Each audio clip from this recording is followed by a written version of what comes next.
like we kind of work in a project based thing, yeah, kind of way where like basically we throw a bunch of ideas on paper and have like kind of a huge bank of ideas, and then we kind of like go through them on like basis of like feasibility, like does the space work with this idea, do we have enough money to do this, you know, how like equipped are we to like do the like technical aspects, like, yeah, also in respect of what we're able to do, there are limitations in terms of materials we're working with, but what we're trying to lately, we're trying a lot to try to diversify that, like go beyond, because we've done a lot of stuff with just cover, and that, although that's really fun and in a way it's unpredictable too for us to work with, and that's really interesting for us on the creative side, not to come up with content for work, especially on the visual side and the talking of music, but like some of our more recent smaller art shows have kind of like served as more like as like a research lab where we can like kind of develop like new ways of working in like in a small space, and then we can like articulate them like when we have like kind of more resources. Yeah, we're trying to incorporate also different material just to diversify our language a bit. It's weird because like the way that we like show work has never been like really process based, like it's always been about like projects, but I feel now we're like kind of like out of necessity and like wanting to like push the direction of where we're going in, we're kind of like we're developing a process. Well, we're showing process, yeah, as well as like more like articulated ideas. And like in parallel to that, the band has become that as well, where well, especially the last two records, we kind of explored kind of two different ways to compose, whereas our third record, March to the Sea, was really a kind of a cut and paste record where we took existing ideas and we put them together and organized them. The last record was more actually mostly composed. Well, it was learning accidents basically, where we would maybe I would say 75% of the actual composed material on the record was improvisations that we would learn like note by note, and basically we'd start from something that's free and learn it, but learn the accents that come with it, and maybe after that organize. So yeah, basically, and the band started from being having kind of a more big-ish, kind of song-based kind of band. Like we were still like for the first two records, we're kind of getting our ideas still together. And we're like kind of more of a punk band. Yeah. But like the idea of like taking like sketches and then like arranging them into a final piece was like something that we like. It wasn't foreign to us because it was something that we used a lot in our like poster art and stuff like that. So it's just like articulating that in like different creative like practices, I guess. Would you? Does that make sense? Like for instance, right now we're having to do some 2D like just like prints, and we haven't done any prints since last summer because we've only been working on like sculptural installation work, which is like really different in like how you like put it together. And we were like really like frustrated on this piece like just being like too pictorial and narrative, so like we like took our like what was like ready as like a final layout and like literally like cut it up with an X-Acto knife and then reassembled it, and then we're gonna print it like in the reassembled way, which is like not dissimilar to like how we've been like working on like music composition. I guess that's where it gets kind of tenuous, because it's where our process gets really I don't know, Technical? not organic. Yeah, maybe. Like it's really fuzzy, because I mean, we really have to when it worry comes to about adapting to space. well, there's that, but when it comes to narrowing down to what the project is going to be, it's never the same from project to project who does what. And also, because of often what's attached to our work, especially our installation work, the site specificity of it is kind of a constraint, because we still try to do our installations to be able to morph, to be adapted to different kind of spaces, so we can show it a couple of times. I mean, most of them are made to be. Oh, why am I forgetting the word? I'm losing touch of the English language. They're made to be modular usually. Yeah, well, it depends so much on the space that they're being hung by to define themselves, and that is very important. And it's obvious that thanks. Awesome. That looks awesome. Thank you. Anyways, so there's going to be spaces where we won't be able to show this work all the time, you know? So we kind of have to adapt sometimes, or just like plainly create new work.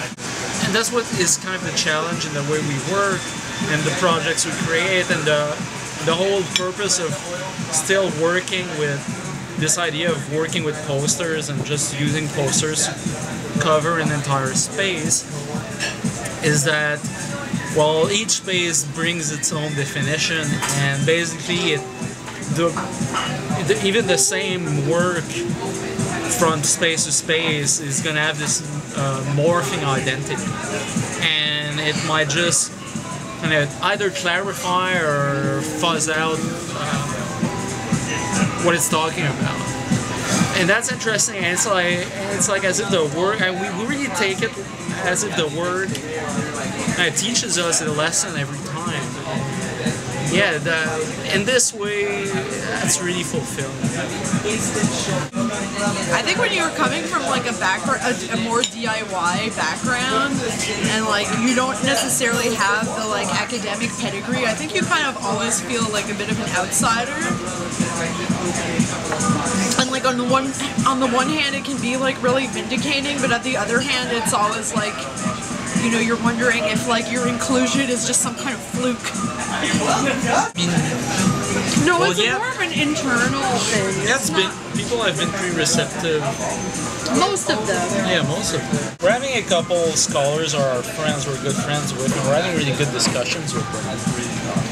Yeah, like one of our really good buddies is actually doing a PhD in art history at McGill right now, and like he's provided a lot of like texts for our exhibitions, and I mean he's like total academic, like teaches at McGill and Concordia, and like really like heavy like postmodern theory, and like his background is in philosophy before he went into art history, but like.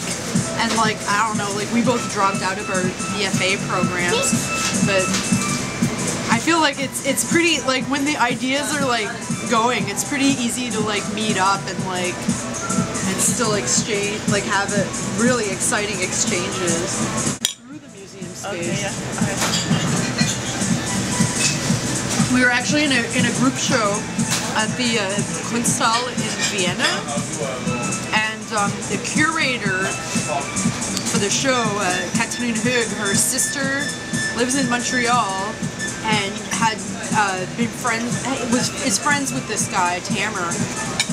And we met him because she wanted a text about us for the catalog, so he came to our studio like to do a studio visit for like a pre-interview research, and she was just like, yeah, I have an art historian friend, he teaches at McGill, and we were like, oh my god, it's gonna be some super boring like guy in like tweed. But then he like turned out to be like really, really cool, and now we're buddies and we go to like openings and talk shit all the time, so it's pretty fun. You know, like an art historian is just like they're like, they don't have to be nice. They're like in their own separate sphere, so. Well, yeah, well, also it's interesting to have a dialogue with someone who specializes into being an observer, and it feels like the range of discussion you can have is pretty wide. Yeah. So, what's his full name? Tamriel Sheik. Yeah, we kind of just surfed online. You know, whatever came by, and managed to accomplish a lot, but I think that it's just time to you know, provoke more things. That's it. I guess it's maybe find a way to be employable. well, it's a way to well, challenge yourself a bit. And also, yeah. The more you realize that you could like incorporate all different kinds of skill sets into that, and that's like really exciting. And like, going back into academia is gonna basically give us a reason to meet more people and get around more places. You know, and this time instead of just by having shows, doing that by having art shows or music shows, well, it's gonna be for research or you know, whatever. It's cool stuff happening necessarily here or somewhere else. coming out of like DIY, like having done like posters and stuff, and like not having a day job and just doing that, and then like shifting into like the more gallery context, it's like everything that you do, like you have to have it somewhere. So like it doesn't necessarily like leave tons of like time and space for just like fucking around and trying new things, because there's always like some kind of deadline. And you know, it's not like we have like infinite space and like money at our disposal to like try out like stuff in the studio all the time. So that's like something that's like kind of exciting about school, is like just being able to like being more able to fail. And like kind of push ourselves that way. We're like, you know, we can try things that don't have to be seen by anybody else, like other than like ourselves and, you know, our classmates. I mean, it seems like kids and teenagers now are like so much more savvy than like we all were when we were young. Like it seems like they have like, I don't know, I get like my mind blown by like blogs written by like 13-year-olds. So, I mean, I guess like just like being a kid, like being able to soak in it and like having like infinite time to like reflect and like write about things and think about things is like, seems really awesome. Like, you know, being a little bit older, being like a preteen or a teenager, and like being able to like access like volunteer programs or after school programs in the arts, like seems like a really amazing way to like get set up for later and like just kind of like develop like the skills and the confidence to move forward. And then yeah, I would say just persevere, and despite all the bullshit, it's there for a reason. You'll get through if you're patient. Oh, it's true.